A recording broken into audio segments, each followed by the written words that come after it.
19वीं शताब्दी में सामाजिक धार्मिक सुधार आंदोलन क्या था, ये क्यों हुआ और किन के द्वारा हुआ।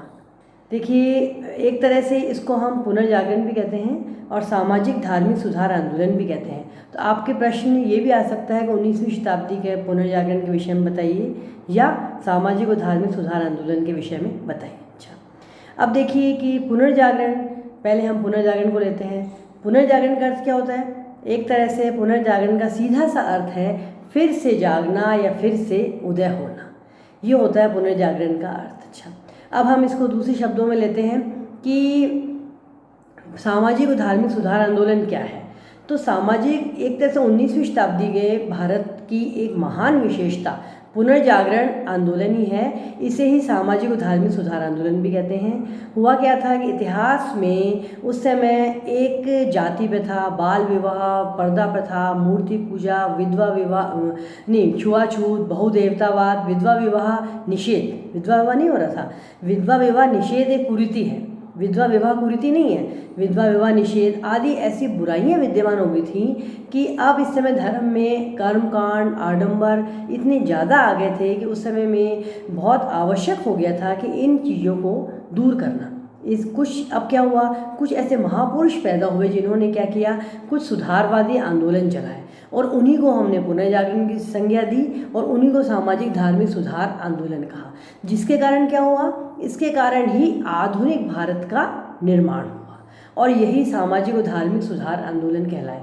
अब प्रश्न ये उठता है कि सामाजिक और धार्मिक सुधार आंदोलनों के पीछे ऐसे कौन से मुख्य कारण थे कि इन आंदोलनों की आवश्यकता पड़ी।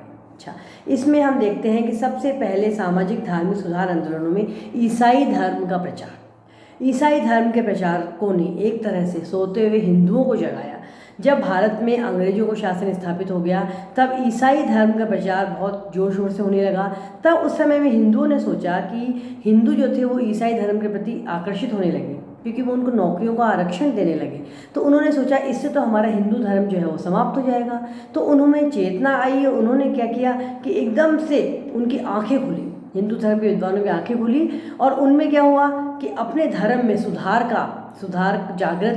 करने का जागृति पैदा हुई और उन्होंने क्या किया कि अब सुधारवादी आंदोलनों की तरफ आकर्षित होने लगे। इसी तरह से अंग्रेजी शिक्षा का प्रसार, अब भारत में जब अंग्रेजी शासन की स्थापना हो गई तो लॉर्ड मैकाले ने क्या सुझाव दिया था। लॉर्ड मैकाले ने कहा था एक ऐसा मैं भारतीय पैदा करना चाहता हूँ जो रंग रूप से तो क्या हो, रंग रूप से तो भारतीय हो लेकिन मस्तिष्क से क्या हो जाए, वो अंग्रेज हो जाए। तो इसलिए उन्होंने शिक्षा का माध्यम क्या रखा, अंग्रेजी रखा। तो अब इससे क्या हुआ, उनका उद्देश्य तो था कि हिंदुओं को अंग्रेज बनाना, लेकिन इससे क्या हुआ, जब वो अंग्रेजी पढ़ने लिखने लग गए भारतीय तो उन्होंने अंग्रेजी साहित्य को पढ़ लिया।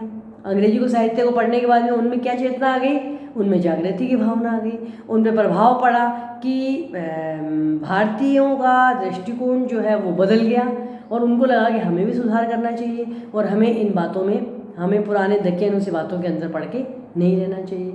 ये भी सुधार हुआ, कारण हुआ सुधार का। अब फिर इसके बाद क्या हुआ, भारत का विदेशों से संपर्क हुआ। अंग्रेजों के समय में यातायात के साधनों का बहुत ज़्यादा विकास हो गया, इसलिए भारतीय लोग चीन, जापान, फ्रांस, अमेरिका आदि देशों में जाने लग गए। अब इससे उनमें क्या हुआ, वो उनके संपर्क में आ गए। उनके संपर्क में आने के बाद जीवन के प्रत्येक क्षेत्र में उनमें क्रांतिकारी परिवर्तन हुआ, इसीलिए पुनर्जागरण संभव हो पाया। अच्छा, अब इसके बाद में भारतीय छापाखाना और साहित्य। अब देखिए, छापाखाना का तो बड़ा ज़बरदस्त रोल है क्योंकि जो चीज़ मुंह से बोली जाती है और उसका इतना प्रभाव एक ही जने पर पड़ता है, एक जना बोलता है, लेकिन जो प्रेस में छप जाती है उस चीज़ को हजारों, लाखों, करोड़ों लोग जो है उससे प्रभावित हो जाते हैं। और उनके अंदर भी ये विचार आया कि भाई हमारे अंदर तो एक सामाजिक बुराइयाँ, कुप्रथाएँ बहुत ज़्यादा बढ़ रही है, हमें इनको क्या करना चाहिए, इनको दूर करना चाहिए। तो इनको दूर करने की उनमें भावनाएं जागृत हुई। अच्छा, अब इसके अलावा प्राचीन सांस्कृतिक परंपरा का ज्ञान हुआ, मतलब भारतीयों को ये पता नहीं था कि हमारे देश में इतने ऋषि मुनि हुए हैं और उनका लिटरेचर, अगाध लिटरेचर हमारे देश में पढ़ा है जिसको उन्होंने नहीं पढ़ा, और अंग्रेजों ने हमारा लिटरेचर पढ़ा तो उससे हमारे को ज्ञान जागृत हुआ कि हमने अपने अपने लोगों का, अपने ऋषि मुनियों का लिटरेचर क्यों नहीं पढ़ा है। उसको पढ़ने के बाद में क्या हुआ, उनमें जागृति की भावना आई।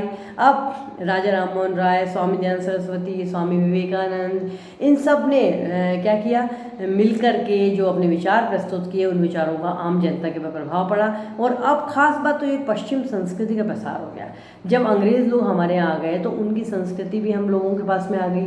संस्कृति पास में आने के बाद में क्या हुआ, उनकी संस्कृति में खास बात क्या थी, तर्क की शक्ति का बहुत ज़्यादा विकास था, और हमारे यहाँ तर्क का विकास था नहीं। तो उससे क्या हुआ, एक लॉजिक जो है, तर्क जो है आया, बुद्धिवाद जिसको बोलते हैं, वो आने के बाद में सब लोग ये सोचने लगे कि हम जो है ये हम दकियानूसी विचार जो है उनको हम क्यों अपना रहे हैं।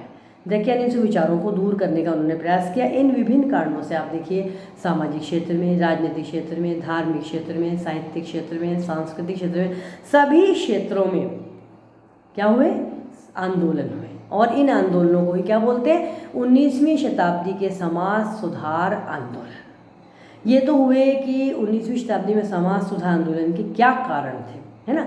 अब हम अगले वीडियो में देखेंगे कि स्वामी दयानंद सरस्वती ने आर्य समाज की स्थापना की, उन्होंने क्या विचार रखे।